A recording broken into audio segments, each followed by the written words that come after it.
She lost her husband, lost her home, lost her job. Her husband died and left behind a mountain of debt owed to people you should never owe. They hunted her across the city like vultures circling a carcass. And today, Winter Hartley stood in the prestigious Blackwood Ranch, her fingers white-knuckled around the reins of a black horse, the last thing her father ever gave her, ready to trade it for a few more months of survival. 500,000. The whispers died. The entire room seemed to lose its air. Winter thought she misheard. The horse was worth 150,000 at most. Who would be insane enough to pay triple? She slowly turned around, and that was the moment she saw him for the first time. Tall, cold, danger radiating from every line of his body. A faint scar traced from his temple down to his left cheekbone. Eyes as deep blue as the ocean floor, staring straight through her as if she were the only thing worth looking at in this room full of billionaires. Winter had no idea who he was, but Preston Shaw, the man who had just humiliated her in front of everyone, the most ruthless debt collector in the city, suddenly went pale and took a step back. Anyone who made Preston Shaw afraid was definitely not a good person. Yet that man was walking straight toward her, and his eyes never once glanced at the horse. If you want to know what this mysterious man truly wants from Winter, hit that like button to support us. And don't forget to subscribe so you won't miss the next dramatic chapters. The man stopped less than a step away from Winter. She could catch the faint scent of sandalwood rising from his flawless black suit. She could see every silver thread in the wolf-engraved ring on his ring finger. But what held her gaze captive were those deep blue eyes, cold as a frozen lake in the heart of winter, fixed on her as though he were reading every page of her soul. He opened his mouth, his voice low and even, like pebbles rolling along the bed of a stream. Sterling Vance. Just 2 words. Nothing more was needed. Winter felt the blood in her body turn to ice. She had heard that name before. Who in Crescent Bay hadn't?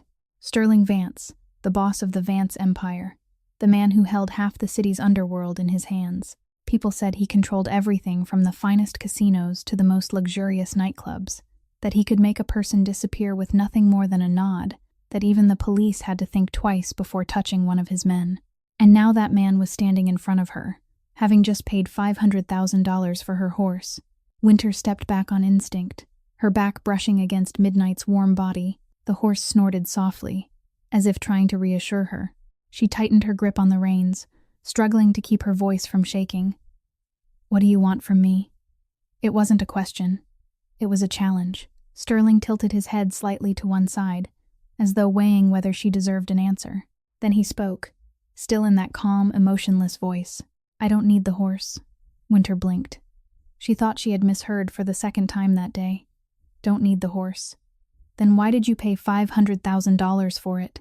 Sterling didn't answer at once.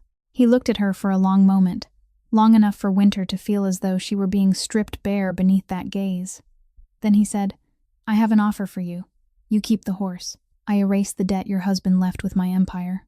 In return, you work for me for 1 year. Accounting. You used to work in financial accounting before everything happened, didn't you?" Winter stood frozen. He knew about her old job, knew about the debt. He had investigated her. The thought filled her with anger and fear all at once. But somewhere between those two feelings, a small thread of hope was trying to slip through, and she hated herself for that. "There's no such thing as a free lunch," she said, her voice turning harder. "What do you really want?" One of Sterling's brows lifted slightly, as if he hadn't expected her to ask so directly. Then he gave a faint nod, seeming to appreciate her bluntness. "You owe Preston Shaw." He tipped his chin toward the corner of the room, where Preston stood with a pale face and eyes burning with hatred. "He's my enemy. You work for me, and he can't touch you. It's that simple. So I'm just a pawn in the game between you and him. You can think of it that way," Sterling shrugged. "Or you can think of it as the only chance you have to get away from Preston without paying with something worse than money. The choice is yours." Winter fell silent. She glanced toward Preston and saw him gritting his teeth, staring this way but not daring to step forward. She remembered the things he had said to her earlier, the humiliations he had thrown at her in front of the crowd, the ugly hints about the price she would have to pay if she didn't have the money. Then she looked back at Sterling. This man was dangerous, she knew that much, but at least he was offering her a choice, not giving her an order. "Why?" she asked, her voice quieter now. Why me? Sterling was silent for a moment. When he spoke again, his voice was still cold, but there was something else in it, something Winter couldn't name. I don't do charity, Miss Hartley. I invest, and I see value in you. Winter let out a dry laugh, though nothing about this felt amusing. What value? I have nothing left. You have something money can't buy. Sterling stepped one pace closer, lowering his voice so only the two of them could hear. You have backbone. I saw you refuse charity money from a stranger on the street a few months ago. You said you needed work, not pity. I remembered that. Winter felt her breath catch in her throat. He had seen her then, had watched her, and had remembered. She didn't know whether she should feel comforted or frightened. Maybe both. From the corner of the room, Mrs. Bellamy, the housekeeper of Blackwood Stables, was watching them with wide eyes. She had worked there for 20 years, had seen Sterling Vance come to buy horses many times before, but she had never seen him speak to anyone for this long, had never seen him explain anything to anyone. There was something different here, she thought, something that even Sterling Vance himself didn't realize. Sterling pulled a black business card with silver lettering from the inside pocket of his jacket and handed it to Winter. You have 24 hours, he said. After that, the offer expires. Then he turned and walked away without waiting for her answer. His steps were steady and measured, as if he already knew what her answer would be, or as if her answer didn't matter as much as the fact that he had given her a choice. Winter stood there, the card in her hand, watching his tall figure disappear beyond the door. Around her, whispers began to rise like waves breaking against the shore. People were talking about what had just happened, about Sterling Vance, about her, about $500,000. But Winter heard none of it. She only looked down at the business card in her hand. Sterling Vance, a phone number. No title, no address, just a name and a number, as though he didn't need to explain who he was, as though the whole world already knew. 24 hours. She had 24 hours to decide whether she would step into the world of the man the entire city feared. The small attic apartment lay in darkness when Winter pushed the door open and stepped inside. She tried not to make a sound, tiptoeing through the cramped living room where the worn-out sofa also served as her bed every night. The bedroom door stood slightly ajar, and through the narrow opening she saw Rosie curled beneath a thin blanket, her soft brown curls spread across the pillow, her angelic face peaceful in sleep. Winter stood there for a long moment, looking at her daughter, feeling her heart soften and ache at the same time. The child was only 5 years old. She shouldn't have had to live in a damp apartment with cracked walls and the sound of mice scurrying inside them every night. She deserved more than this. Winter gently closed Rosie's door and walked to the small window overlooking the city. Crescent Bay at night glittered like a blanket sewn with diamonds, the high-rise buildings blazing with light, the streets still thick with traffic, though it was nearly midnight. Somewhere out there, in those elegant buildings, people were eating expensive dinners, lifting glasses of fine wine, living the kind of lives Winter had once believed she would have too. She sat down on the window ledge, her back against the cold wooden frame, still holding the black business card in her hand. Sterling Vance. She turned the card over and over in her fingers, feeling its smooth surface beneath the moonlight that slipped through the dusty glass. 24 hours, he had said, as though her life could be decided in 24 hours, as though she were a piece of merchandise with an expiration date. Winter hated this feeling, hated the feeling of being driven into a corner and forced to hold out her hands for someone else's help. She had hated it ever since she was a 19-year-old girl standing before the ashes of her parents' house, watching neighbors press money into her hand with pity in their eyes. She had hated it when she had to beg for extra work to support herself through college while friends her age were fully provided for by their parents. And she hated it now, when a boss of the underworld stood in front of her, offering her something she wasn't strong enough to refuse. I need work, not pity. She had said those words to a strange man on the street a few months earlier, when he had tried to push a few bills into her hand after seeing her and Rosie sitting on a park bench eating dry bread. She had lifted her chin and walked away, even though her stomach had been twisting with hunger, even though Rosie had tugged at her hand and asked why they weren't taking the money. And Sterling Vance had seen it. He had watched her. He had remembered. The thought sent a shiver through Winter. Not because of fear, but because of another strange feeling she didn't want to admit. He had said it was strategy, said she was only a piece on the board in his game against Preston Shaw, but his eyes when he spoke about her refusing charity money Those eyes hadn't been cold. There had been something else in them, something Winter couldn't name, something that unsettled her even more than the danger he represented. She looked down at the card again, then toward Rosie's bedroom door. The refrigerator in the kitchen was nearly empty. She still hadn't paid this month's rent. Winter was coming, and the old heater in this apartment had been broken since last year. If she accepted Sterling Vance's offer, all of those problems would disappear. Rosie would have a better life. She wouldn't have to lie awake through the night worrying about money anymore. But what would the price be? Stepping into the world of a boss of the underworld, bringing her daughter into danger, owing a man she knew nothing about except his name and the terrifying rumors that followed him. Winter closed her eyes and drew in a long, deep breath. She had survived this long without anyone. After losing her parents, she had picked herself up. After Andrew died and left behind a mountain of debt, she was still trying to pick herself up. She would keep going that way. There had to be another way. She opened her eyes and looked straight at the city lights in the distance. There had to be another way. She would find a new job. She would ask for more time to repay the debt. She would do whatever was necessary so she wouldn't have to step into Sterling Vance's world. She didn't need him. Didn't need anyone. Winter set the business card down on the table beside the window. Her resolve strengthened. Tomorrow morning she would start looking for another way. She would prove that she could take care of herself and Rosie, without leaning on anyone, especially not on a boss of the underworld with deep blue eyes and offers that seemed far too good to be real. She didn't know that somewhere else in the city, Preston Shaw was sitting in his luxurious office, swirling a glass of wine in his hand and thinking about her, thinking about how he would make her pay for daring to let Sterling Vance protect her, even for that brief moment. Preston Shaw wasn't the kind of man who accepted humiliation in front of the whole city, and Winter Hartley had just become the target of that hatred. The next morning, Winter woke before the sun had risen. She prepared a simple breakfast for Rosie from the few things left in the refrigerator. One slice of toast spread with a little peanut butter and a glass of milk. Rosie ate happily as though it were the grandest feast in the world, her wide eyes sparkling and her broad smile smeared with peanut butter at the corners of her mouth. "Mommy, today I'm going to draw a picture for you. I'm going to draw the horse. The black horse like Grandpa's horse." Winter felt her heart tighten when she heard Rosie mention midnight. She bent down and kissed her daughter's forehead, trying to hide the pain rising inside her chest. "Go ahead and draw it, sweetheart. Mommy will hang it on the wall." Rosie's smile was the only thing keeping her standing these days. It was the reason she got up every morning, the reason she kept fighting even while life went on pushing her toward the edge of the abyss. The little girl knew nothing about the debts, about Preston Shaw, about the auction the day before. To Rosie, the world was still beautiful and full of color, and Winter would do anything to keep her daughter's world that way.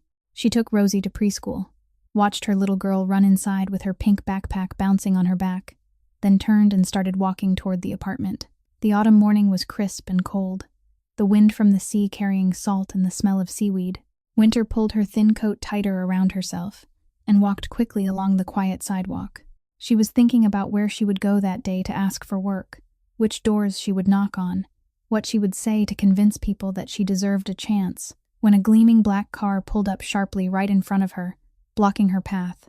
Winter stopped short, her survival instinct making her step back.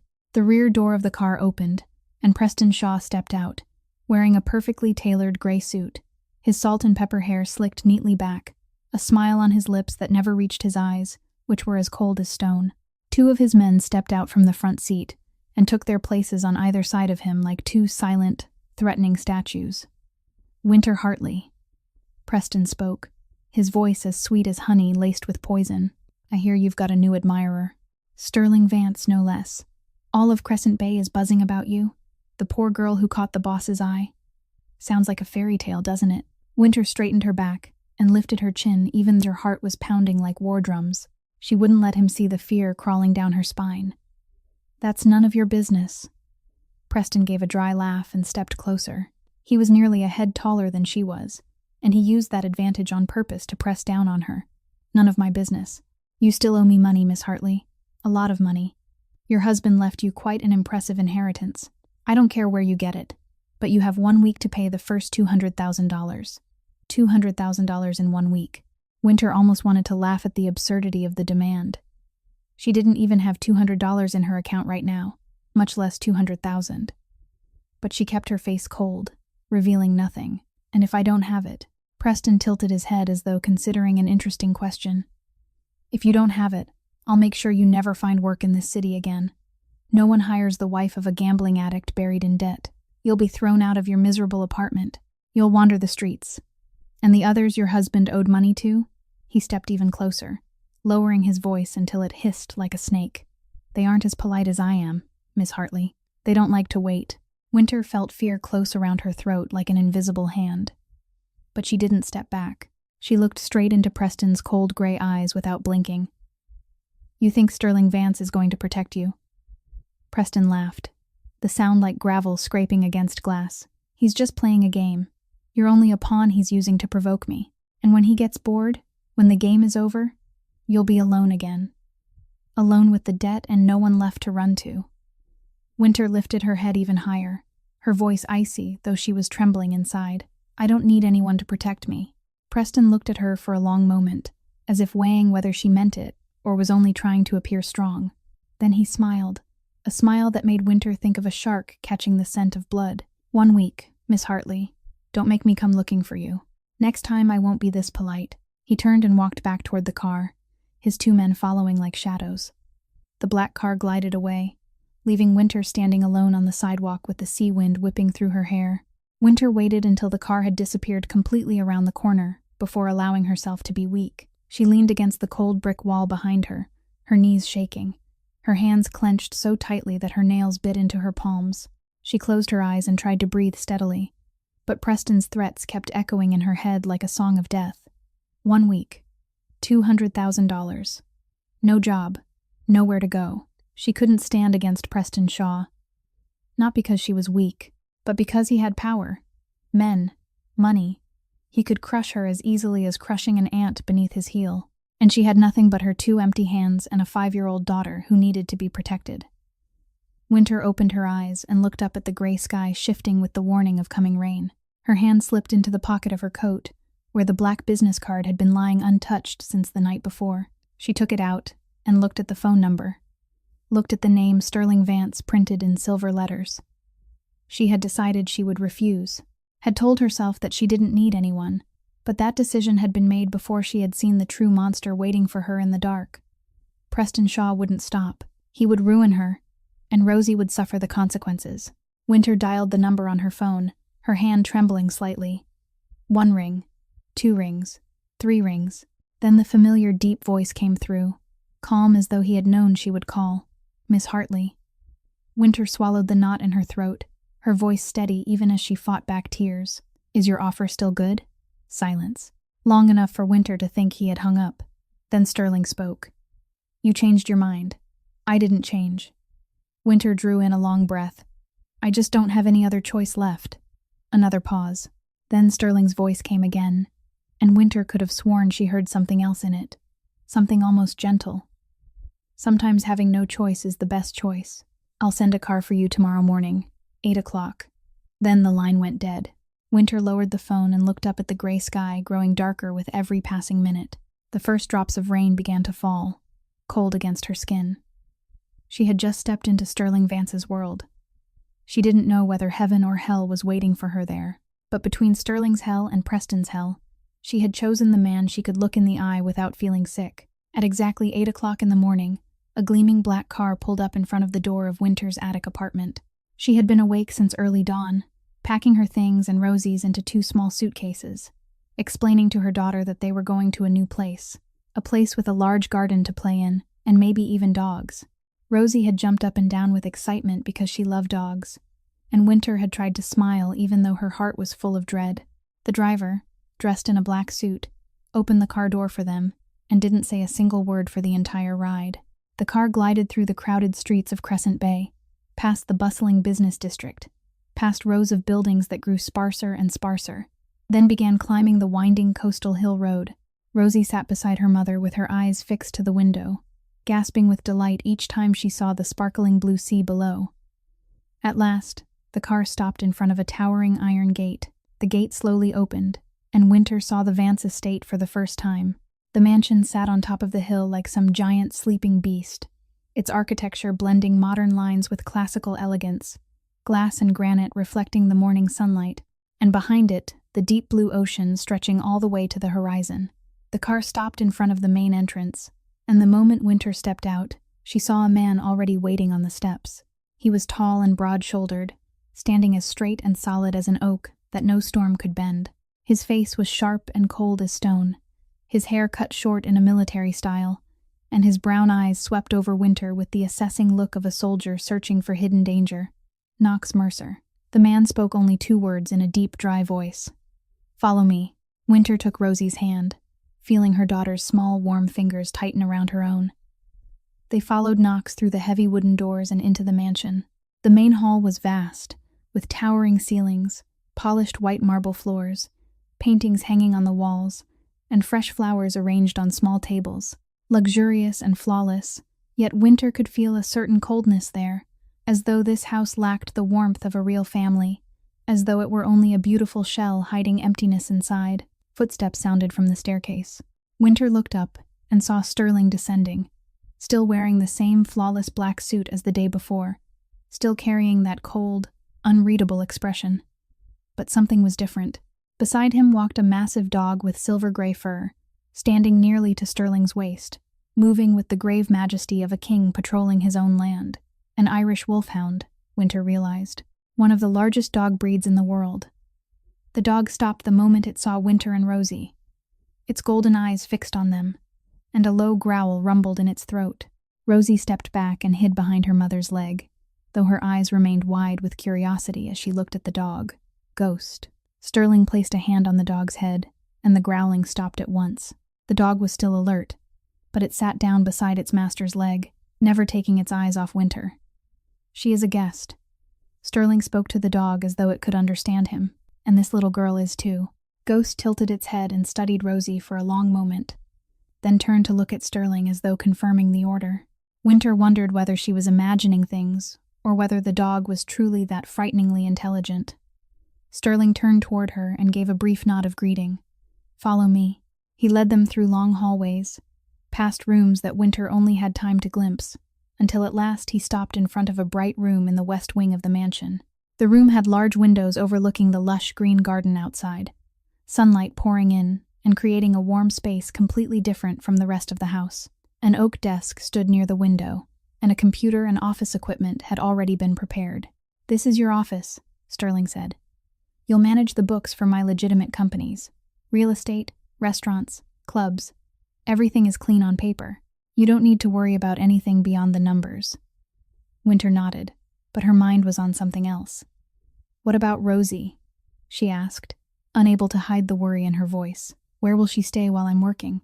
Sterling looked at her for a moment, then turned and stepped back into the hallway, gesturing for her to follow. They walked to the east wing of the mansion, where another room was waiting.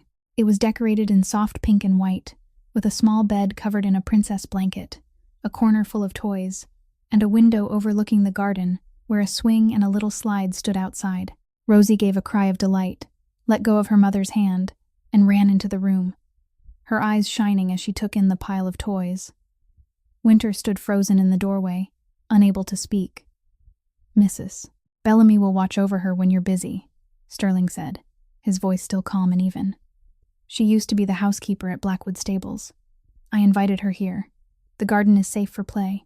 And Ghost," he looked at the dog standing by the door, "will keep watch." Winter turned to Sterling, her emotions in turmoil. "Why did you prepare all of this so carefully?" she asked, her voice rougher now. "Did you know I would agree?" Sterling didn't answer right away.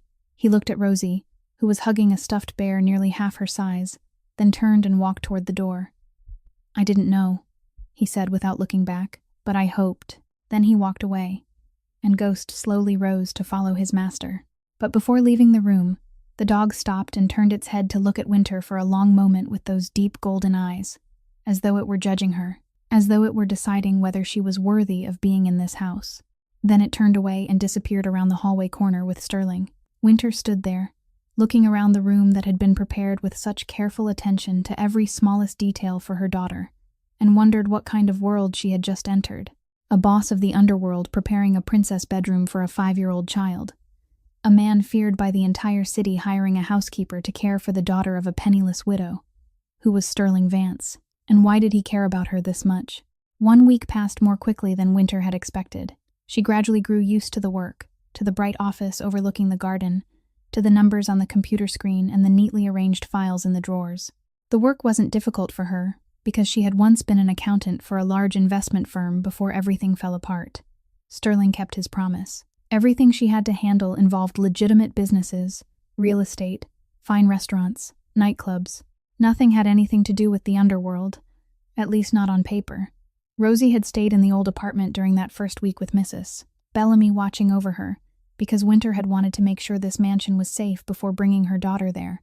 But today, for the first time, she decided to bring Rosie with her. The little girl was excited the entire drive, her eyes wide as she stared at the magnificent estate when the car passed through the iron gates. "Wow, Mommy, this house is as big as a castle," Rosie exclaimed, her small hand pressed against the window. "Is there a princess here, Mommy?" Winter smiled and stroked her daughter's hair.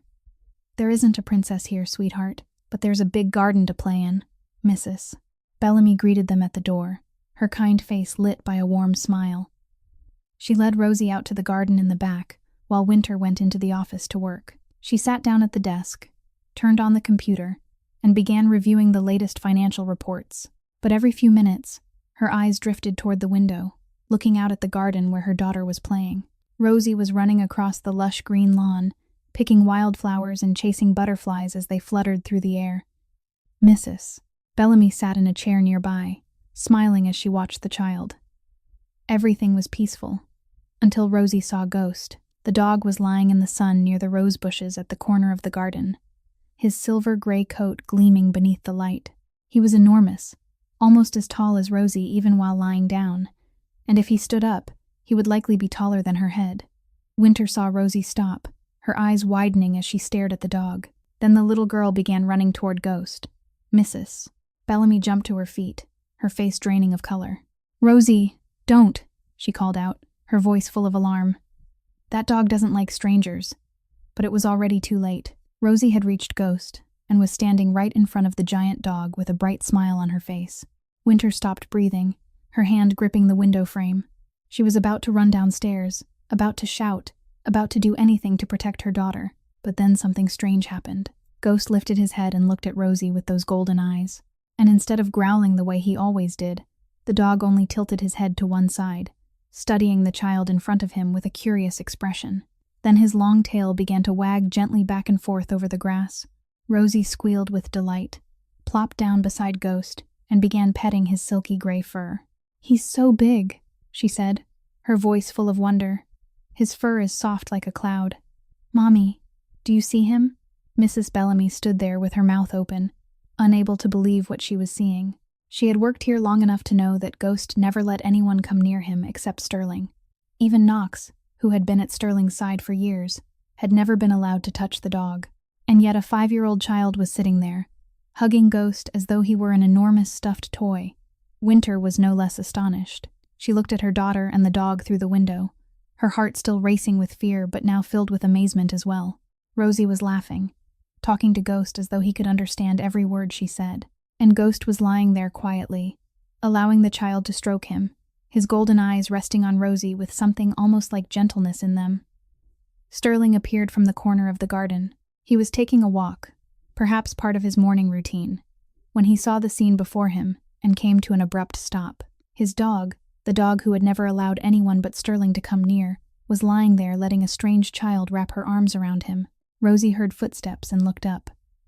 When she saw Sterling, she wasn't frightened the way most people were when they faced the boss of the Vance Empire. Instead, she got to her feet and ran toward him with a radiant smile. "Mister, what is your dog's name?" Rosie asked, tipping her head back to look at the tall man standing before her. Sterling looked down at the child, and there was something on his face that Winter had never seen before. Confusion, unease, as though he didn't know what to do with those wide eyes and that innocent smile turned toward him. "Ghost," he answered after a pause. "Ghost."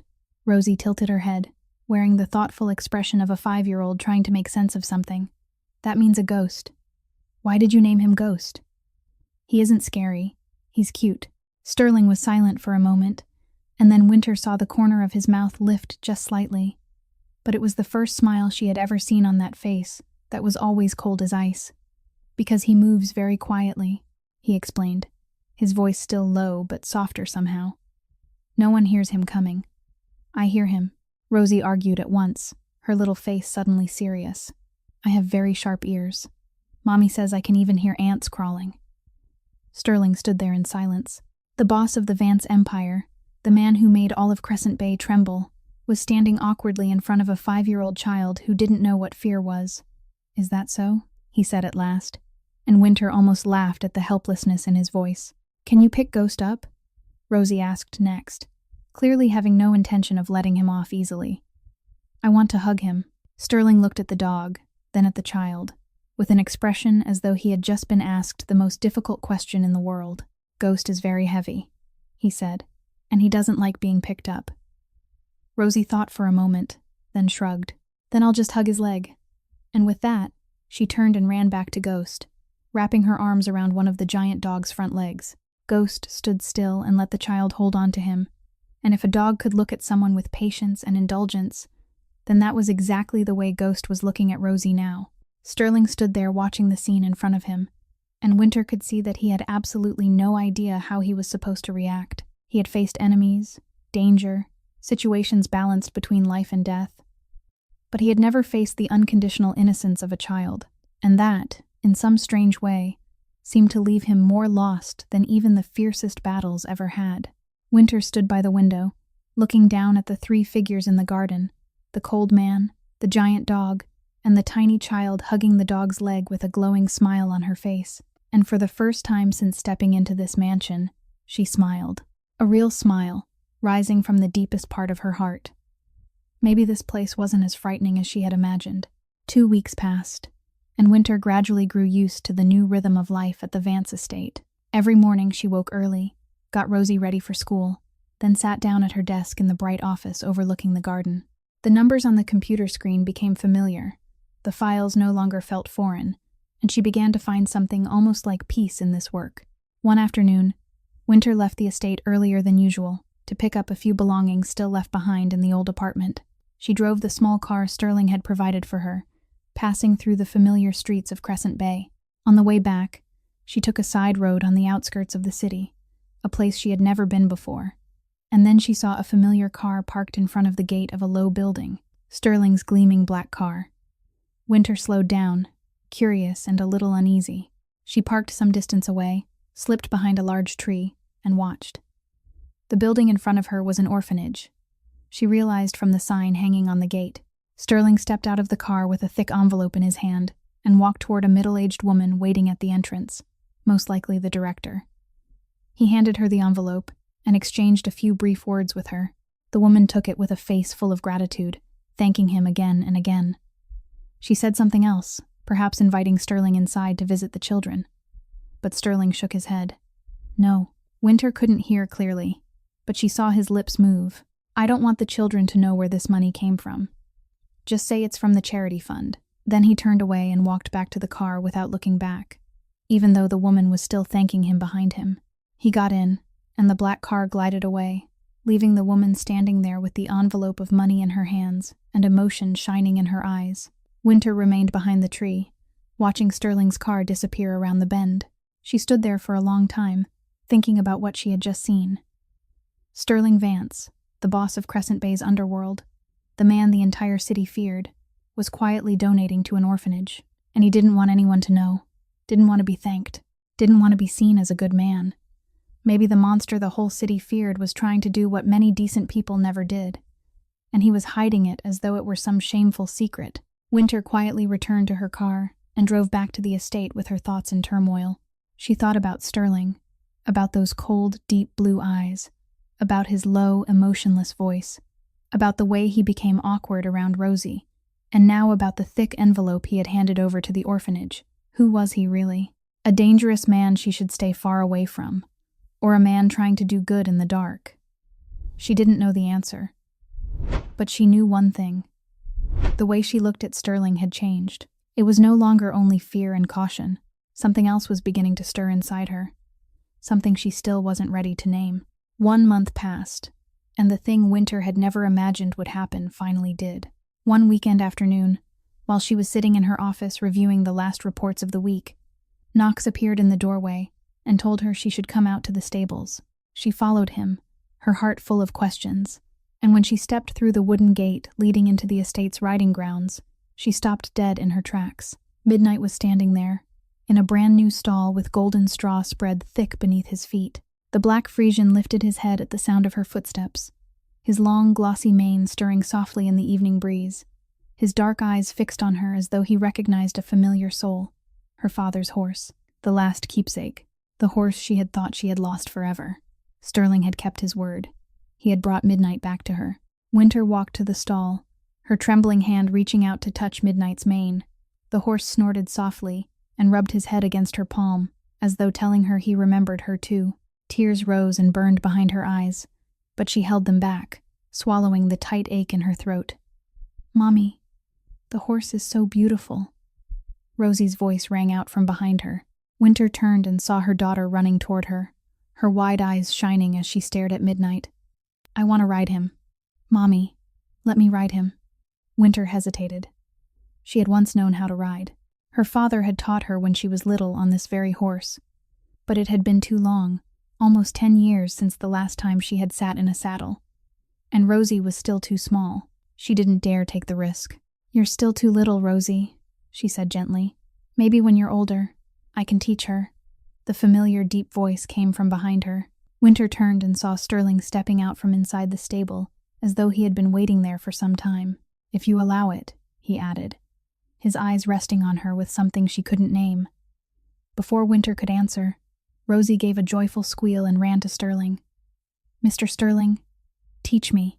The little girl grabbed his hand and tugged at it. "I want to learn. I promise I'll be good."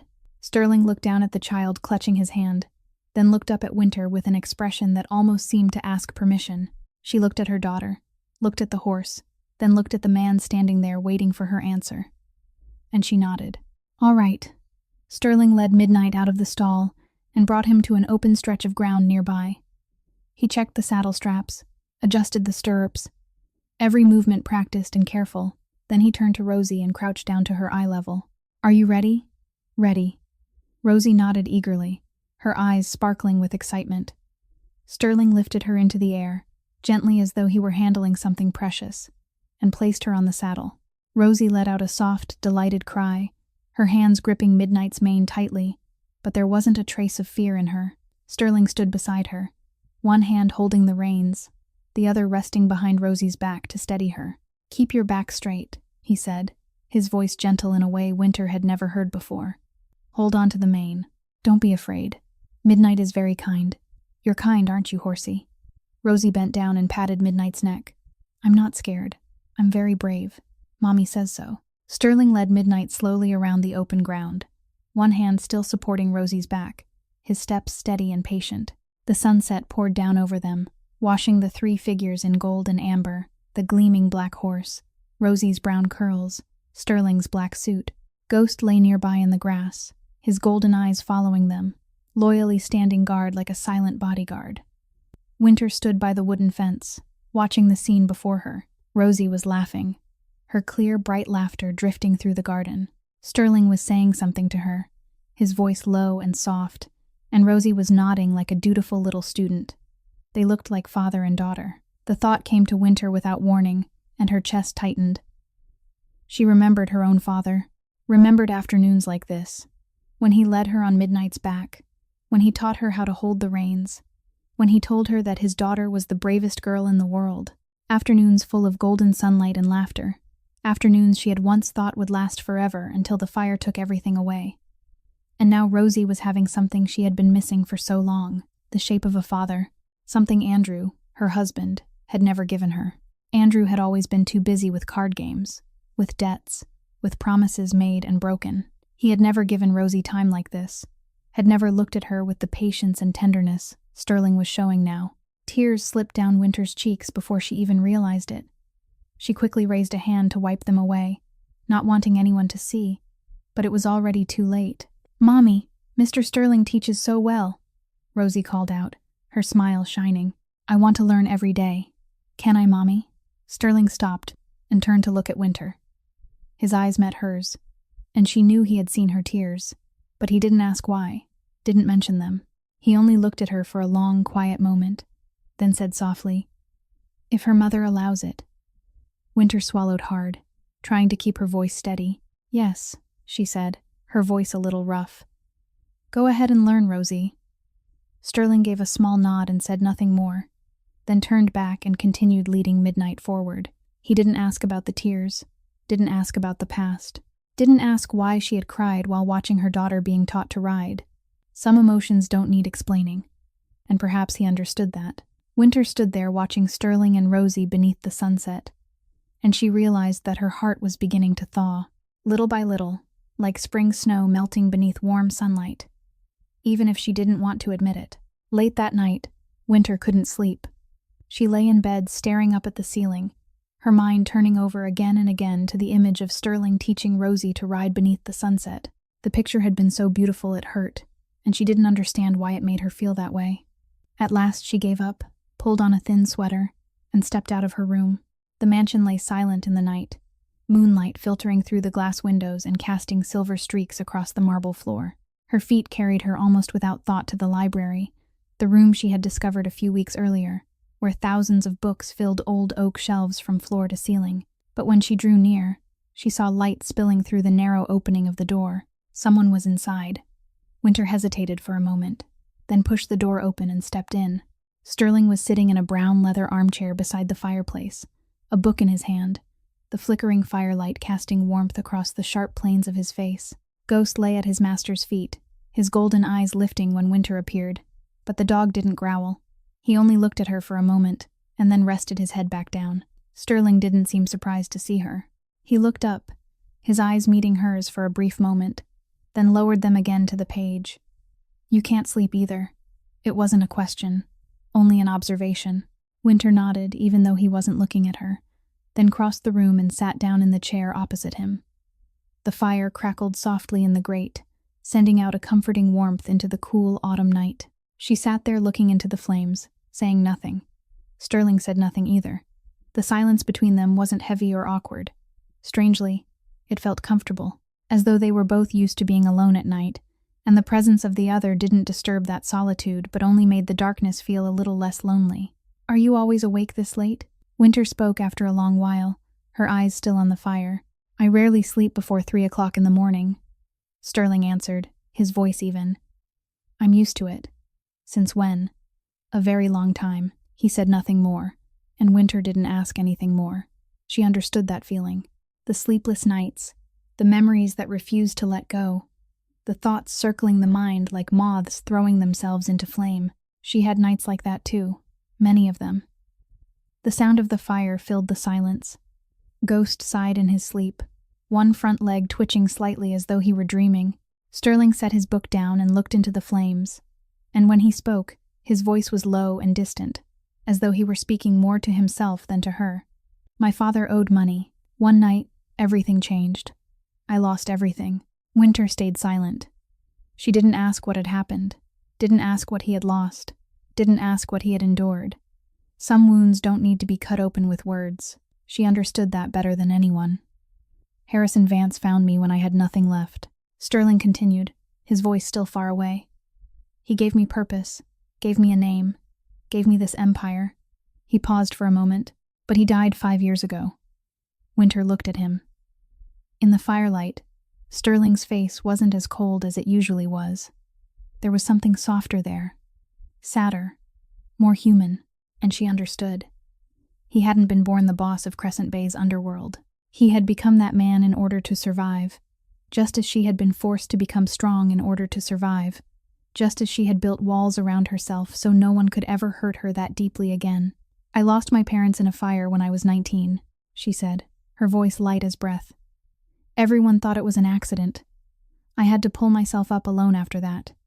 Then I met Andrew and thought he was my savior." She gave a bitter little laugh. Turned out he was only another nightmare. Sterling looked at her. For the first time, she saw that his eyes were no longer blocks of deep blue ice. There was something in them now, understanding, sympathy, something she had never expected to find in a man like him. "You're stronger than you think, Winter," he said softly. Winter looked at him, and for reasons she couldn't explain. She smiled. "And you're kinder than you want people to believe," she said. Sterling didn't answer. He only looked at her, the firelight reflected in his deep blue eyes, softening them like the surface of a lake in autumn. And in that moment, they looked at each other, truly saw each other, not a widow drowning in debt and a powerful boss, not a weak woman and a strong man, just two human beings who had lost everything and were trying to keep living, two wounded souls finding one another in the dark.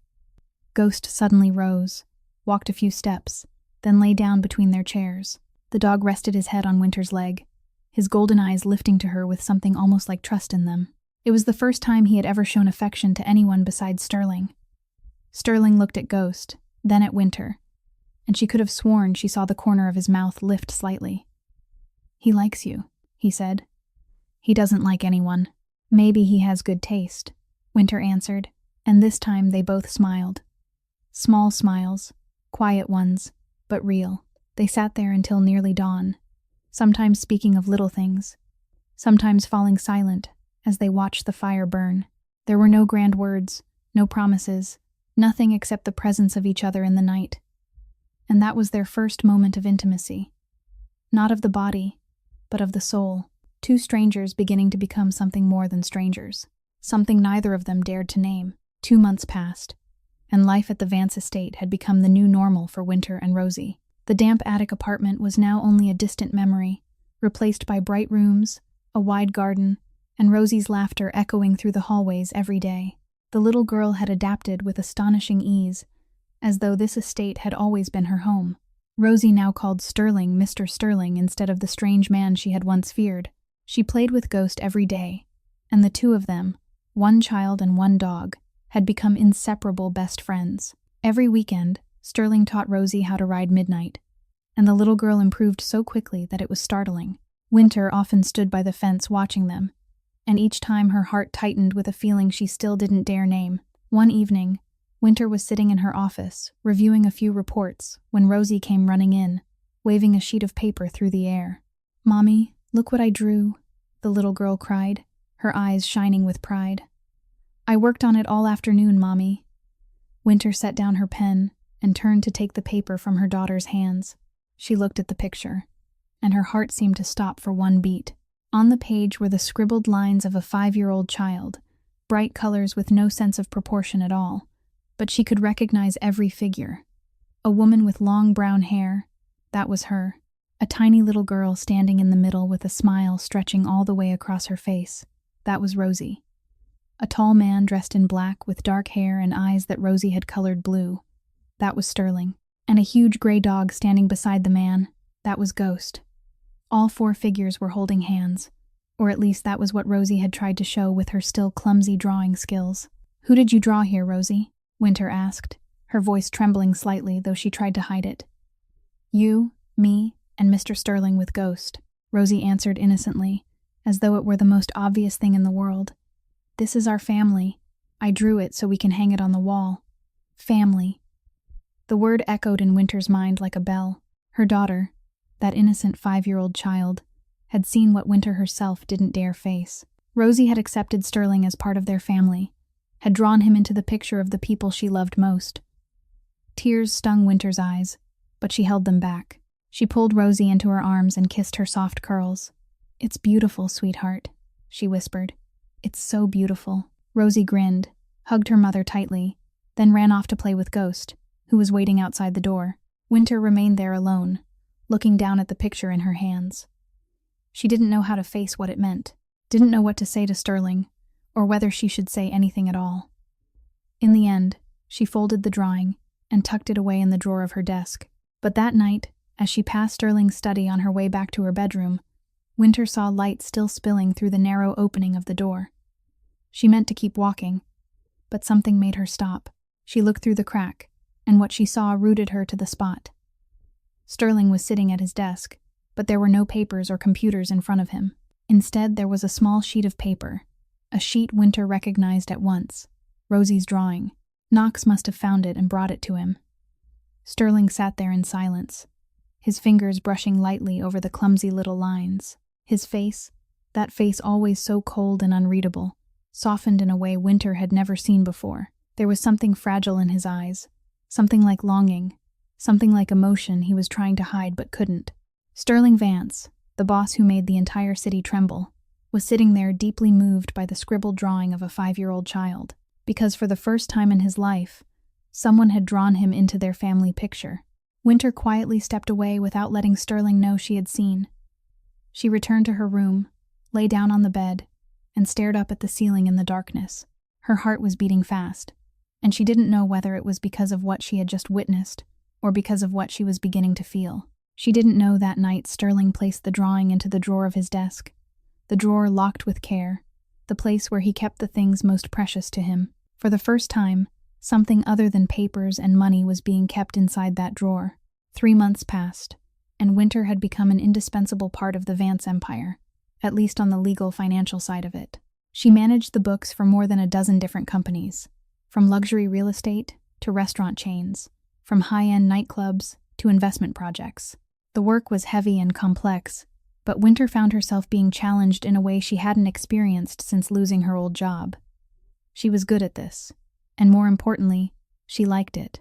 Late one night, when Rosie was fast asleep and the mansion had fallen silent, Winter sat in her office reviewing a new set of financial reports. She was checking the income and expenses of a real estate company when she noticed something unusual, a chain of transactions that didn't match the normal flow of money. Funds moving through multiple accounts, weaving through shell companies, going overseas and then circling back, like a maze designed to hide the final destination.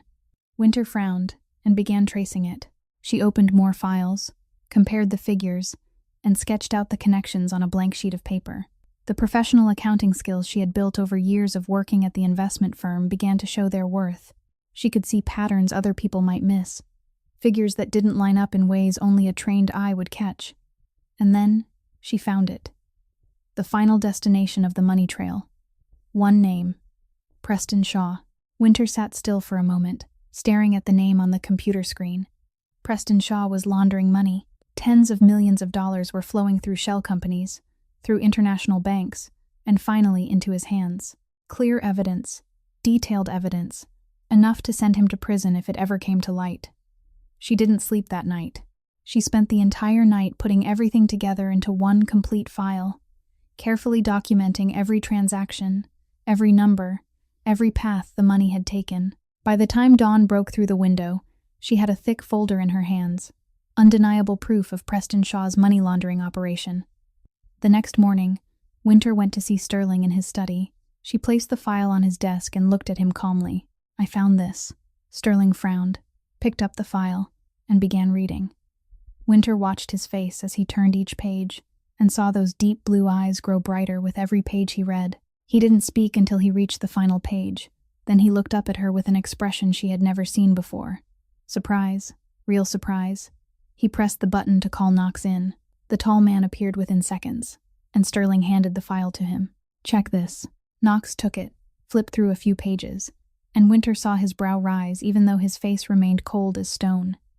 He spent about 10 minutes reviewing it, then gave Sterling a nod. "The evidence is solid, enough to bring in the FBI. He's finished." Sterling nodded and signaled for Knox to leave. Then he turned back to Winter and looked at her for a long moment. "You just did what my entire team has been trying to do for 2 years, he said, his voice low. 2 years, Winter. And you found it in one night." Winter gave a small shrug, though there was a spark of pride inside her that she didn't want to admit. "I just know how to read numbers," she said. "Your team was looking in the wrong place. They were looking for evidence of underground activity, for obvious illegal operations. I looked at the books, where everything has to pass through if it's going to be made legal. Dirty money trying to become clean money always leaves a trace. I just followed that trace." Sterling looked at her, and Winter saw something change in his eyes. It was no longer the look of a boss gazing down at an employee. This was the look of respect. "You're intelligent," he said simply. Winter was silent for a moment, then spoke, her voice firmer. "No, I just want him to pay for what he did to me, to my family." She paused. "He threatened me. He wanted to destroy my life. I haven't forgotten any of it." Sterling nodded, as if he understood. He rose from his chair and walked to the window, looking out at the garden beyond. "I'll hand the evidence to the lawyers so they can pass it to the FBI the legal way," he said. "But you need to be ready. Preston will know, and he'll retaliate." Winter stood and walked over to stand beside him. She looked out at the garden, where Rosie was playing with Ghost beneath the bright morning sun, then turned to look at Sterling. "I've been ready since the day I walked into this house," she said, her voice calm but steady. "I'm not afraid of him. Not anymore." Sterling looked at her, and Winter saw something new in his eyes. It was no longer the look given to someone who needed protection. This was the look reserved for an ally, for someone standing on the same side of the line. Winter Hartley was no longer only the accountant of the Vance empire. She was Sterling's ally, and she had chosen her side.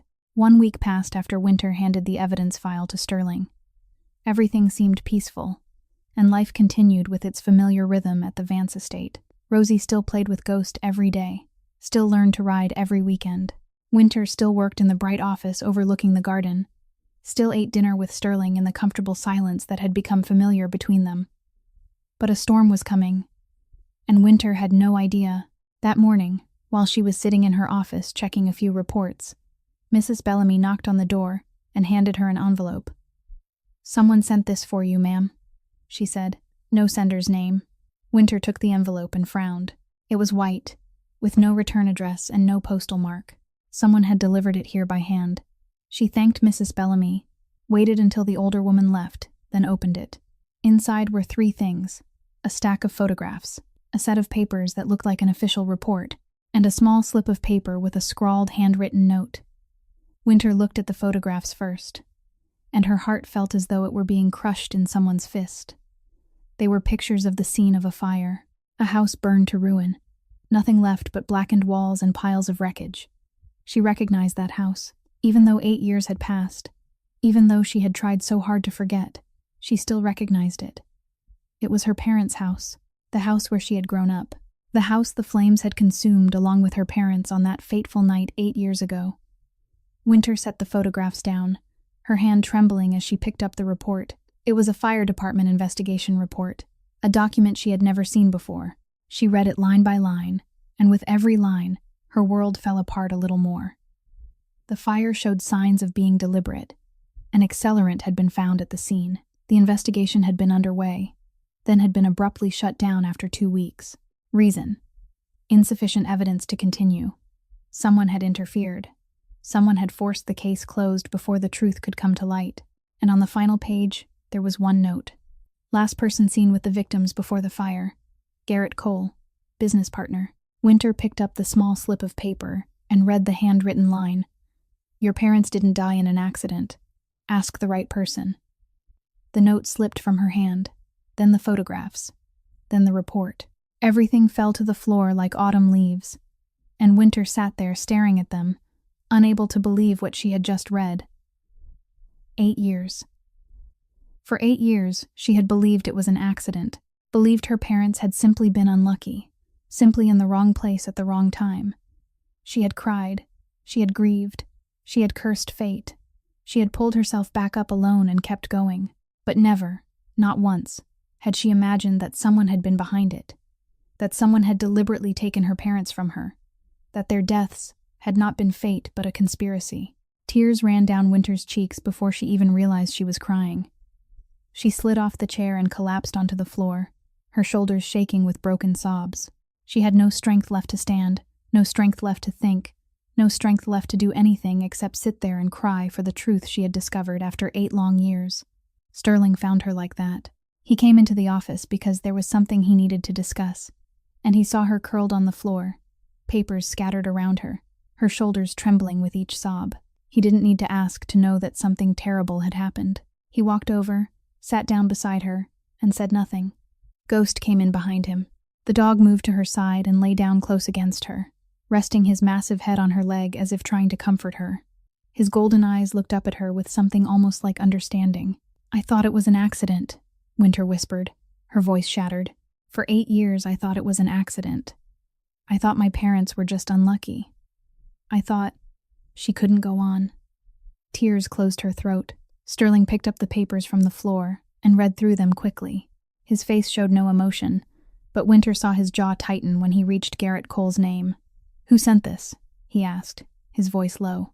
"Preston," Winter answered, bitterness filling her voice. He wanted me to hurt. He wanted me to know the truth so I'd hurt more. He's retaliating because I found the proof of his money laundering. Sterling was silent for a long moment. Then he took her hand. His hand was warm and steady, like an anchor holding her in place while the storm tore through her soul. Garrett Cole, he said, his voice low. I know him. He's one of Preston's allies, his business partner in several real estate deals. Winter looked up, her eyes red, tears still clinging to her cheeks. He took my parents from me? She asked, her voice breaking apart. He did that, all these years, and I didn't know. Sterling looked at her, and Winter saw something change in those deep blue eyes. They grew darker, colder, more dangerous. This was no longer the man who gently taught Rosie to ride, or sat reading with her in the library deep into the night. This was Sterling Vance, the boss of Crescent Bay's underworld. And someone had just touched something that mattered to him. He'll pay, Sterling said, his voice cold as ice, though his hand still held hers tightly. I promise you. Preston and Garrett, both of them will pay. He stood, walked to the door, and called for Knox. When the tall man appeared, Sterling gave the order in a voice that left no room for argument. Investigate Garrett Cole, everything on him. I want to know what he eats, where he sleeps, who he does business with, and find the link between him and the fire at the Hartley family home 8 years ago. Knox nodded once and disappeared. Sterling turned back to look at Winter, still sitting on the floor with Ghost beside her. She didn't know what to do with this truth, didn't know how to face it. But when she looked up at Sterling, into the eyes burning with fierce resolve, she knew one thing: she wasn't alone anymore. That night, Winter couldn't sleep. She didn't want to be alone in that vast room either, with thoughts spiraling through her mind like an endless storm. She wandered down to the library, the place where they had shared their first real conversation many weeks earlier, and she wasn't surprised to find Sterling already there. He was sitting in the familiar armchair by the fireplace, as though he had known she would come, or perhaps he couldn't sleep either. Winter didn't say anything. She only walked over and sat down on the sofa across from him. She drew her legs up, wrapped her arms around a pillow, and stared into the flames crackling softly in the fireplace. Her eyes were still swollen from crying all afternoon, but now she had no tears left. There was only emptiness and a weariness that seemed to have settled into her bones. Ghost rose from where he had been lying at Sterling's feet, came to Winter, and lay down by her feet. The great dog rested his heavy head on her foot, his golden eyes lifting to her with something almost like comfort in them. He hadn't left her side for even a moment since she had fallen apart in the office that afternoon. Sterling didn't speak. He just sat there in silence, but his presence was steady as a stone in the middle of a storm. He didn't try to offer hollow words of comfort. He didn't ask if she was all right when it was painfully obvious that she wasn't. He was simply there. And somehow, that was enough. My father was a small merchant, Winter said after a long while, her voice quiet and exhausted. He traded fabrics in a small town outside Crescent Bay. We weren't rich, but we lived comfortably. My mother was a literature teacher at the high school. She loved books and poetry, and she passed that love on to me. She paused, staring into the fire as though she were looking straight into the past. We didn't have much money, but my family was full of laughter. I remember evenings when my mother cooked in the kitchen, the smell of food filling the whole house. I remember my father sitting beside my bed and reading to me before I fell asleep, his voice low and warm and full of love. I remember summers at the sea, the three of us building sandcastles and chasing one another through the waves. I remember what it felt like to be loved without conditions, to be safe, to belong somewhere. Her voice caught for a moment, but she didn't cry.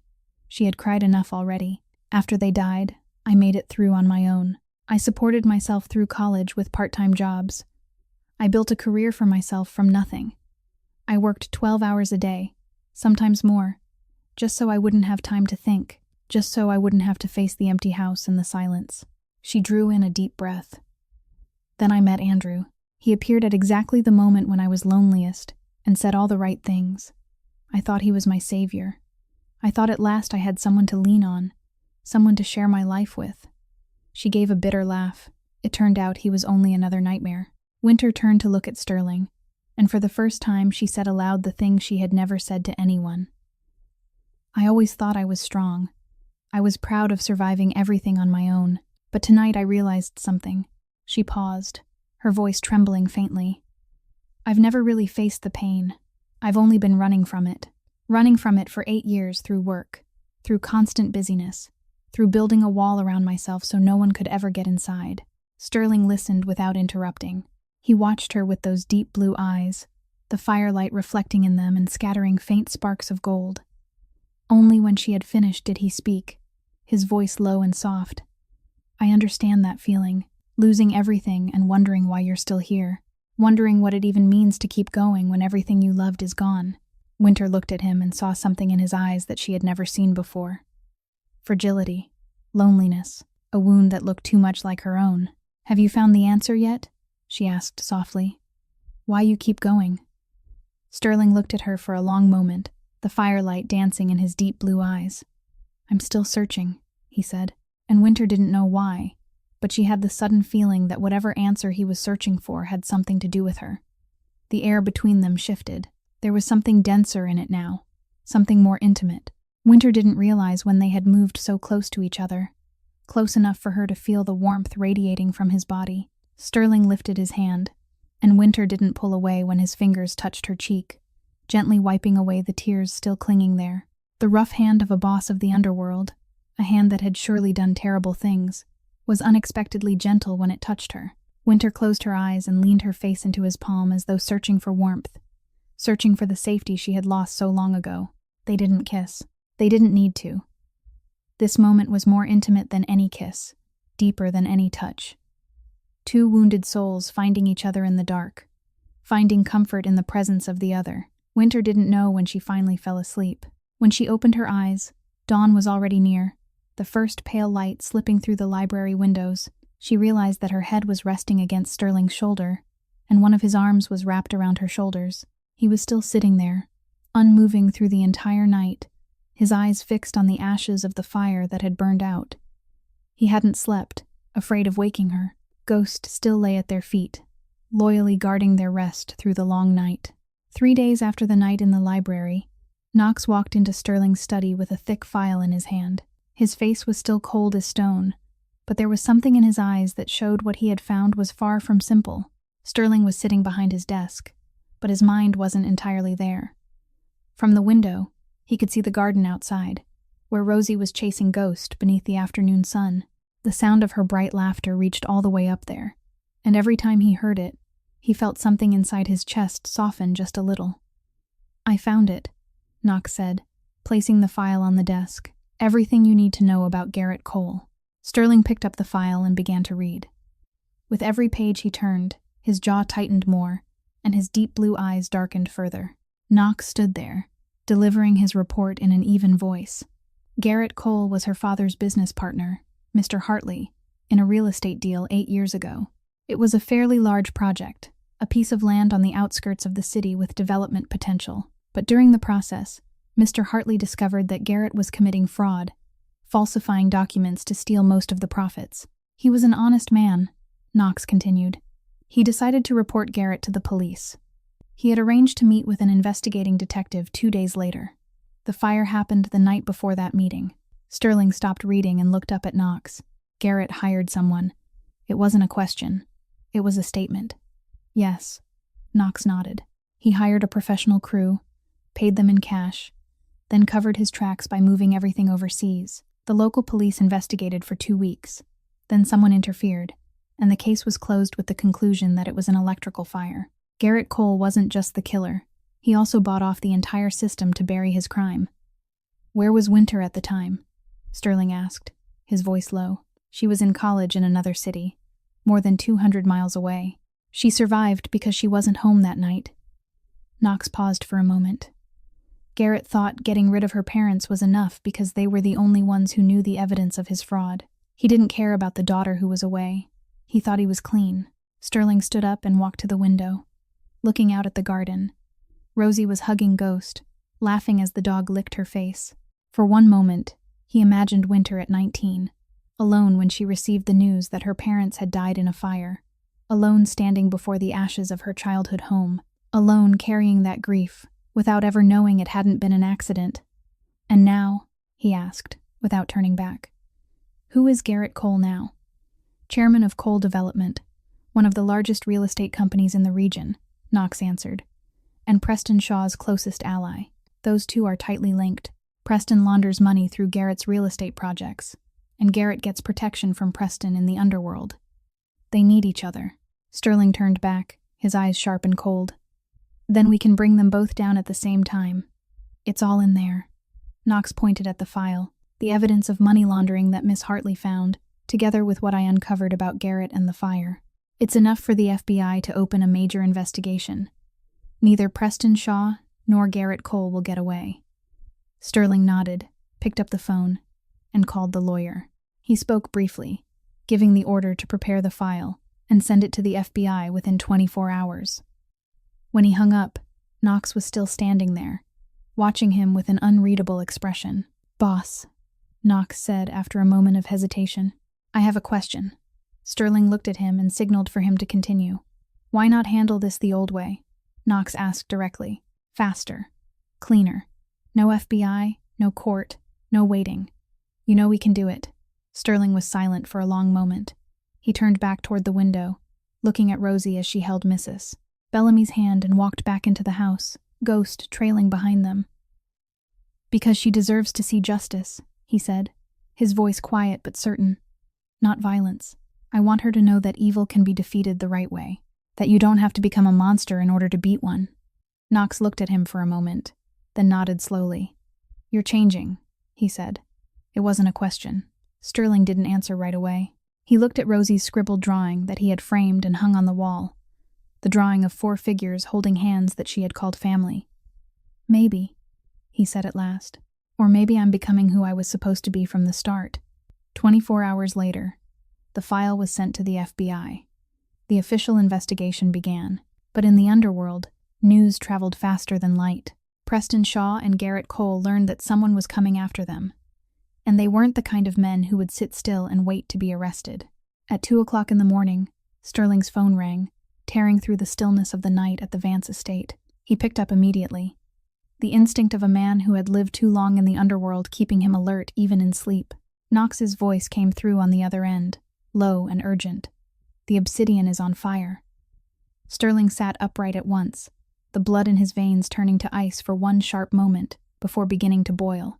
The Obsidian, the most exclusive nightclub in Crescent Bay, the heart of the legal business empire he had spent years building, the place that represented his transformation from darkness into light, and now it was burning. He crossed to the window and looked toward the city. From the top of the hill, he could see the orange-red glow flickering in the distance, black smoke rolling into the night sky. His fist tightened until his knuckles turned white. "Any casualties?" he asked, his voice cold as ice. "None," Knox answered. "The club closed at midnight. The staff had all gone home. Only the building was damaged. A little luck in the middle of chaos, but Sterling knew it wasn't luck. Preston Shaw didn't want bloodshed. He wanted to send a message. I can reach what you've built. I can burn everything you have. You aren't safe. The security cameras caught footage." Knox continued. 2 arsonists, masked, but we can trace them. This is clear criminal evidence." Sterling didn't answer. He stood there, shoulders rigid, jaw clenched, his deep blue eyes darkening like the bottom of the sea before a storm. Rage surged through his veins, urging him to act, urging him to go find Preston that instant and end everything the way he would have in the past, quickly, ruthlessly, a conchattelna. Ghost stood beside his master, his golden eyes alert as if he could sense the storm raging inside him. The dog let out a low growl, not a threat, but more like a warning. "Sterling," a gentle voice came from the doorway. He turned and saw Winter standing there in a simple nightgown, her brown hair a little disheveled, her gray eyes full of worry. She hadn't been able to sleep after hearing the phone ring, and she had come looking for him. Winter saw Sterling, saw the fury tearing him apart from the inside, saw the man she had begun to love standing on the edge of destroying himself. She walked over to him and placed her small hand on his arm, feeling the muscles pulled tight as wire beneath the fabric of his shirt. "What happened?" she asked softly. "Preston," Sterling said through clenched teeth. "He burned the obsidian. He wants me to know he can touch everything I've built." Winter was silent for a moment, looking out the window where the flames still flickered in the distance. Then she turned back to him, her gray eyes calm and clear. "This is a trap," she said firmly. "He wants you angry. He wants you to strike first. If you go after him now, you'll walk straight into what he wants. Don't give him that." Sterling looked at her, his jaw still tight, the anger still blazing in those deep blue eyes. "He burned what I built," he said, his voice rough with rage. 10 years, Winter. 10 years I built that place from nothing, and he burned it down in one night. "You can build it again," Winter said, her hand still on his arm, warm and steady. "A building is only brick and glass, but if you choose violence, you'll lose more than that. You'll lose your chance to drag him into the light. You'll lose everything you've worked for these past months." She paused and looked straight into his eyes. "You'll lose yourself too." Sterling looked at her. She had just called him you so naturally, no longer the distant formal address she had used before, and somehow, that small thing cut through his anger and touched the part of him he had hidden for so many years. He drew in one deep breath, then another, trying to control the storm inside him. Ghost moved to stand beside Winter, as if the dog too were helping her keep him calm. Sterling picked up the phone and called the lawyer back. "Push the process faster," Dida his voice, still cold but more controlled now. "I want the FBI to arrest Preston within 48 hours. Add arson to the file. We have evidence from the security cameras. Knox," he turned to his right-hand man, "increase security around the estate. I don't want anyone coming in here without permission." Knox nodded and left. In the East Wing, Rosie was still sleeping peacefully, knowing nothing of what was happening outside. Mrs. Bellamy sat in a chair nearby, guarding the little girl's sleep like an old but faithful guardian angel. "I'll stay here," Winter said, her voice gentle but certain. "I'm not going anywhere." Sterling looked at her, and Winter saw something shift in his eyes. The anger was still there, but something else was rising beside it. Something softer, something more fragile.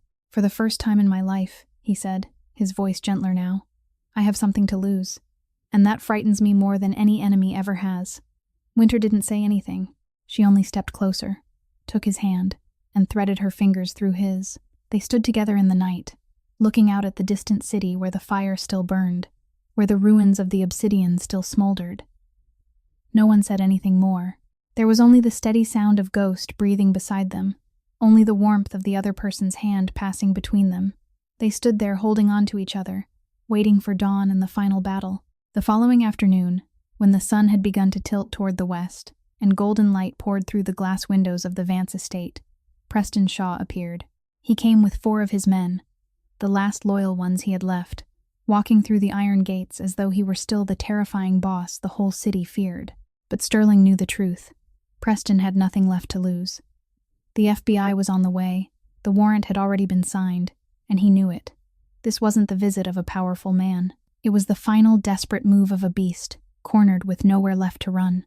Sterling stood in the main hall with Knox at his side when Preston walked in. The 2 men looked at each other, the bosses of 2 rival powers facing each other for the last time. Rosie wasn't here. Mrs. Bellamy had taken the little girl to the park early that morning on Sterling's orders. He didn't want her to witness anything that might happen today. But Winter was here. She stood beside Sterling, her back straight, her chin lifted high, even though Knox had advised her to leave. She refused. This was her fight. The man standing in front of her was connected to the deaths of her parents. She wouldn't run. She would face him. Ghost stood in front of Winter, his silver-gray fur bristling, his golden eyes fixed on Preston with a savagery Winter had never seen in the gentle dog before. A low growl rolled continuously from deep in his throat, threatening and dark. For the first time, the dog showed just how dangerous he could be when protecting the people he loved. Preston looked at the scene before him and laughed, a sound sharp as a razor. "Look at this. Boss Vance has a new bodyguard, a widow, and a dog. How far you've fallen, Sterling." Sterling showed no irritation. His face was ice cold, his deep blue eyes utterly still. "Why are you here, Preston?" "To negotiate," Preston answered, the smile still on his lips but never reaching his eyes. "I know you sent the file to the FBI. I also know they're on their way here. So I have an offer. Call everything off, and I'll leave the city. Disappear. You'll never see me again. It's that simple." Sterling was about to answer, but Winter was faster. She stepped forward, even though Ghost tried to stop her. The dog growled anxiously but couldn't block her. He only moved with her, still keeping himself between her and Preston like a living shield. "You and your ally took my parents from me," Winter said, her voice cold as steel. "And you think I'm going to let you walk away?" Preston froze. The smile vanished from his mouth, replaced first by surprise and then by the flash of fear he didn't hide quickly enough. "So you know now," he said, his voice stripped of its earlier confidence. "Garrett said you'd never find out.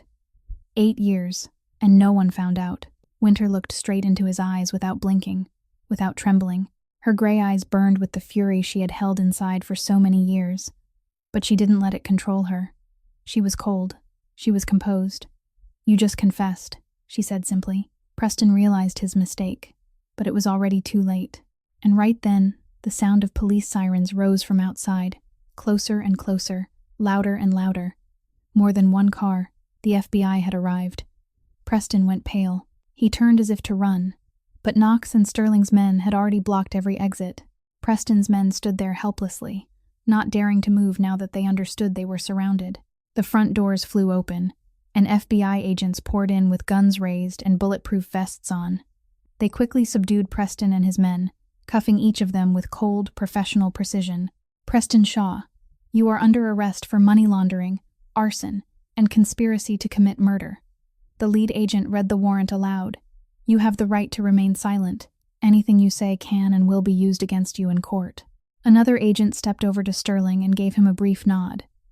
Garrett Cole was arrested at his home at the same time. Neither of them has any way out now. Preston was being led toward the door, but he stopped and turned back to look at Winter one last time. His eyes were full of hatred, the stare of a man who had lost everything and blamed someone else for it. "You'll regret this," he snarled. Winter looked at him calmly, without shaking. "I've regretted it for 8 years already," she said, her voice even. "I regretted not knowing the truth.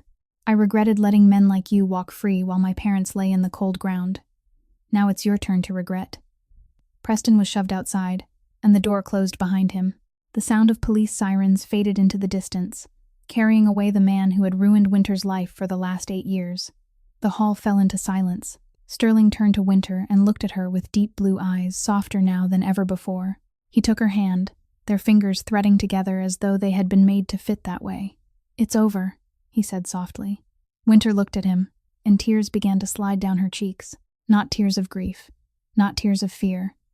These were tears of relief, of a burden 8 years old finally being laid down. "It's over," she repeated, her voice breaking. Ghost moved to stand beside them, his long tail wagging as though he understood that the danger had passed. The dog rested his head against Winter's leg, his golden eyes lifting to her with endless loyalty. The battle was over, and they had won.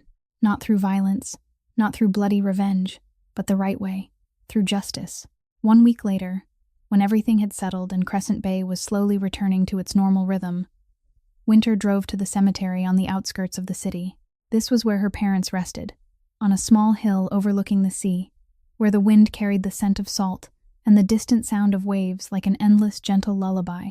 She brought a bouquet of white daisies, the kind of flowers her mother had loved most. She remembered her mother once saying that white daisies symbolized sincerity and pure love, and her mother had always planted them in the little garden behind the house.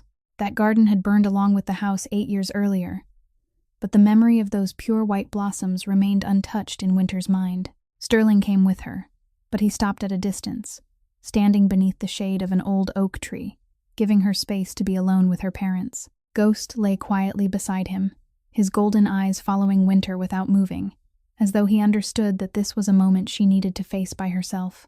Winter knelt before the two graves lying side by side and placed the bouquet of white daisies on the green grass covering the earth. She looked at the 2 names carved into the stone, the names she had carried in her heart for 8 long years. "I'm sorry," she whispered, her voice soft as the wind. "I didn't know the truth for 8 years. I thought it was an accident. I thought Mom and Dad were simply unlucky. I lived with that belief, tried to keep going without knowing that someone was responsible." She paused, drawing in a deep breath, feeling the sea wind brush against her cheeks. "But now I know, and I found justice for you. The men who did this will pay. They're in prison waiting for trial, and they'll never be free again. You can rest now." Tears slipped down her face, but they weren't tears of grief like before. They were tears of release, of the final burden at last being set down. "I'm all right now," she continued, her voice warmer. "I have someone beside me. Someone who loves me and Rosie. You would have liked him. He's hard on the outside but kind on the inside, just like Dad. And he takes care of my daughter as though she were his own. You don't have to worry about me anymore." Winter rose to her feet and wiped her tears away with the back of her hand.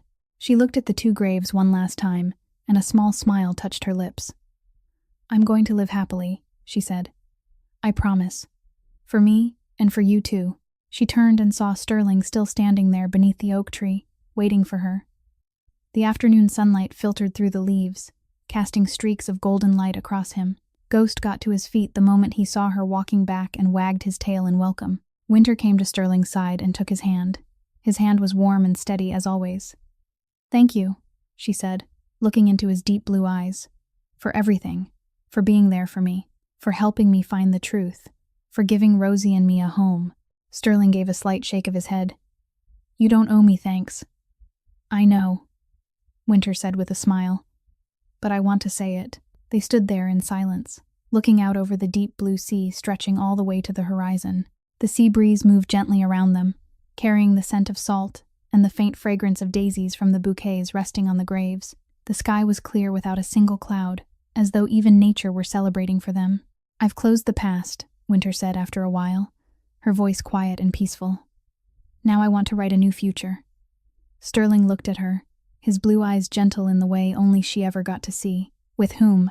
Winter laughed softly, and for the first time her smile reached her eyes, making her whole face glow. "Do you really have to ask?" Sterling smiled, a real smile, the first true one Winter had ever seen on his always guarded face, and it made him look younger, softer, more human. He pulled her into his arms and held her close there in the sea, wind, and sunlight, among the scent of flowers and the sound of waves. Ghost wagged his tail beside them, his golden eyes full of satisfaction, as though he understood that his family had just become whole. The past had been closed, and the future was opening before them, bright and full of promise. 6 months later, spring returned to Crescent Bay with warm breezes carrying the scent of flowers and the cheerful songs of birds throughout the gardens of the Vance estate. Blossoms were everywhere, deep red roses lining the paths, pure white daisies blooming beside the fence, and the whole garden seemed to glow after a long winter. That afternoon, as the sunset began to wash the sky in shades of gold and amber, Sterling took Winter's hand and led her out to the stables. She didn't know what he intended, only followed him with curiosity and trust. When they arrived, Winter saw Midnight standing there, his black mane braided with shining white ribbons. Ghost sat beside him, his tail wagging as though he were waiting for something important. Sterling turned to look at her, his deep blue eyes gentle beneath the fading sunset. He didn't kneel the way men did in fairy tales. There wasn't a large diamond ring in a red velvet box. There wasn't a long speech prepared in advance. He only looked at her and asked, his voice low and warm, "Do you want to stay? Not because of a contract, not because of debt, only because you want to." Winter looked at him, the man who had changed her life, the man who had given her and Rosie a home, the man who had taught her to believe in love again after so much pain. She didn't answer with words. She stepped forward, caught hold of his collar, and kissed him. Their first kiss, beneath the golden amber sunset, as it slowly faded away, beside the black horse that had witnessed everything from the beginning, from the fateful auction to this very moment. The wedding took place 1 month later, right there at the Vance estate, small and intimate, just like their love. Only Knox, Mrs. Bellamy, and a few of their closest people were there. There weren't hundreds of strangers invited, no press and cameras, no display or extravagance. There were only the people they loved. Winter wore a simple white dress and carried a bouquet of white daisies, the kind of flowers her mother had loved most. She imagined her mother watching from somewhere, smiling. Sterling wore a black suit as always, but today his eyes were no longer cold. They shone with the color of happiness, of peace, of a man who had finally found the meaning of his life. Rosie was the little flower girl, wearing a pale pink dress that spread around her like a tiny princess gown, holding a pretty flower basket in her hands. She smiled through the entire ceremony, swinging her basket and waving at everyone. Ghost carried the rings on a white bow tied around his neck, walking up beside Sterling with the solemn dignity of a loyal guard. The ceremony was simple, The vows were brief, but every word was sincere. Every word carried the weight of the long journey they had traveled together. After the wedding, while everyone was congratulating the bride and groom, Rosie ran over and threw her arms around Sterling's leg. She looked up, her wide eyes sparkling with joy. "Papa, put me on your shoulders." The whole room fell silent. It was the first time Rosie had called Sterling Papa. Not Mr. Sterling the way she had before, not a stranger, but Papa. Sterling froze, the man who had made an entire city tremble, the boss of the Vance Empire, suddenly standing there with tears filling his eyes. He bent down, lifted Rosie into his arms, and held her tightly, as though she were the most precious treasure in the world. "Papa is here, sweetheart," he said, his voice rough with emotion. "Papa will always be here." Winter stood beside them, tears of happiness sliding down her cheeks. Her family, her real family, was finally whole. Many years later, the Vance Empire became completely legitimate. Sterling left the underworld behind and focused on real estate and charitable work. He built orphanages across the city, quietly helping children who had once been just like him. Rosie grew into an intelligent and compassionate young woman. The little girl she had once been became a human rights lawyer, protecting the vulnerable the way her mother had once needed protection. She said she wanted to make sure no one would ever suffer injustice the way her grandparents had. Sterling and Winter had a son as well, and they named him Harrison, after the foster father who had given Sterling everything. The boy inherited his father's deep blue eyes and his mother's warm smile. Ghost grew old and passed away after 15 loyal years beside the family. The dog was buried in the estate garden, where he had once played with Rosie when she was little. The family later raised a new puppy, Ghost's own son. Rosie named him Spirit, because she said Ghost's soul would live on in his child. Midnight also lived to old age, cared for as a member of the family until his final day. The black horse died peacefully in the familiar stable, where he had witnessed Sterling and Winter's first kiss and Sterling's proposal. And sometimes, on evenings lit by sunset, people still saw them there. The retired boss and the woman who had changed him, standing side by side in the stables, hand in hand, looking out toward the sea. Their story began with an auction and $500,000, but it ended with something money could never buy: family. Thank you all for listening to this story until the very end. If this story touched your heart, please press like to support us. Don't forget to share this video with friends who believe that love can change even the coldest hearts. And please subscribe to our channel and turn on notifications so you won't miss the moving stories we share each day. We would truly love to know how this story made you feel. Please leave a comment below and share what is in your heart. Your words are the greatest encouragement for us to keep bringing you even better stories.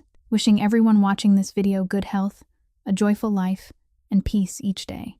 Goodbye, and we'll see you again in the next video.